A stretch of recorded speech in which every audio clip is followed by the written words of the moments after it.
اعوذ باللہ من الشیطان الرجیم بسم اللہ الرحمن الرحیم اللہم صلی علی سیدنا و مولانا محمد وبارک وسلم۔ اسلام اینڈ ورلڈ کے تمام ناظرین اور سامعین کو السلام علیکم۔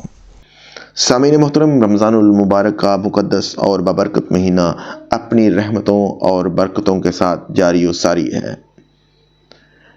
اس ماہ مقدس میں ہمارا چینل اسلام اینڈ ورلڈ مختلف قسم کے دینی پروگرامز پیش کر رہا ہے، جس میں اسلامی واقعات اور نبی پاک صلی اللہ علیہ وآلہ وسلم کی احادیث مبارکہ شامل ہیں۔ آج اسی حوالے سے نبی پاک صلی اللہ علیہ وآلہ وسلم کی مزید حدیث مبارکہ سننے کی اور سمجھنے کی سعادت حاصل کرتے ہیں۔ نبی پاک صلی اللہ علیہ وآلہ وسلم کا ارشاد ہے کہ خود حق تعالی شانہ اور اس کے فرشتے سحری کھانے والوں پر رحمت نازل فرماتے ہیں۔ سامعین محترم، کس قدر اللہ جل و جلالہ کا انعام و احسان ہے کہ روزہ کی برکت سے اس سے پہلے کھانے کو، جس کو سحری کہتے ہیں، امت کے لیے ثواب کی چیز بنا دیا ہے، اور اس میں بھی مسلمانوں کو اجر دیا جاتا ہے۔ بہت سی احادیث میں سحر کھانے کی فضیلت اور اجر کا ذکر ہے۔ علامہ عینی رحمۃ اللہ علیہ نے 17 صحابہ رضی اللہ تعالیٰ عنہ سے اس کی فضیلت کی احادیث نقل کی ہیں اور اس کے مستحب ہونے پر اجماع نقل کیا ہے۔ سامعین محترم، بہت سے لوگ کاہلی کی وجہ سے اس فضیلت سے محروم رہ جاتے ہیں، اور بعض لوگ تراویح پڑھ کر کھانا کھا کر سو جاتے ہیں اور اس کے ثواب سے محروم رہتے ہیں، اس لیے کہ لغت میں سحر اس کھانے کو کہتے ہیں جو صبح کے قریب کھایا جائے۔ نبی کریم صلی اللہ علیہ وآلہ وسلم کا ارشاد ہے کہ ہمارے اور اہل کتاب یعنی یہود و نصارہ کے روزہ میں سحری کھانے سے فرق ہوتا ہے کہ وہ سحری نہیں کھاتے۔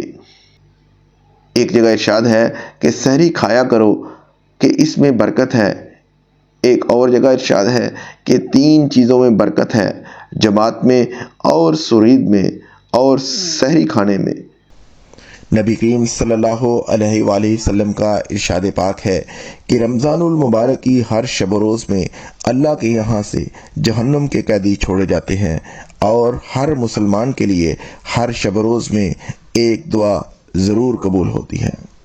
حضور صلی اللہ علیہ وآلہ وسلم کا ارشاد ہے کہ بہت سے روزہ رکھنے والے ایسے ہیں کہ ان کو روزہ کے ثمرات میں صرف بھوکا رہنے کے سوا کچھ حاصل نہیں ہوگا، اور بہت سے شب بیدار ایسے ہیں کہ ان کو رات کو جاگنے کی مشقت کے سوا کچھ بھی نہ ملا۔ اس سے مراد سامعین یہ ہے کہ اول یہ کہ اس سے وہ شخص مراد ہے جو دن بھر روزہ رہ کر مال حرام سے افطار کرتا ہے کہ جتنا ثواب روزہ کا ہوا تھا اس سے زیادہ گناہ حرام مال کھانے میں ہو گیا، اور دن بھر بھوکا رہنے کے سوا اور کچھ نہ ملا۔ دوسرے یہ کہ وہ شخص مراد ہے جو روزہ رکھتا ہے لیکن غیبت میں مبتلا رہتا ہے۔ تیسرا یہ کہ روزہ کے اندر گناہ وغیرہ سے احتراز نہیں کرتا۔ سامعین محترم، نبی کریم صلی اللہ علیہ وآلہ وسلم کے ارشادات جامع ہوتے ہیں۔ یہ سب صورتیں اس میں داخل ہیں، اور ان کے علاوہ بھی اسی طرح جاگنے کا حال ہے کہ رات بھر شب بیداری کی مگر تفریحاً تھوڑی سی غیبت یا کوئی اور حماقت بھی کر لی تو وہ سارا جاگنا بیکار ہو گیا۔ مثلاً صبح کی نماز ہی قضا کر دی یا محض ریا اور شہرت کے لیے جاگا تو وہ بیکار ہے۔ وما علینا الا البلاغ۔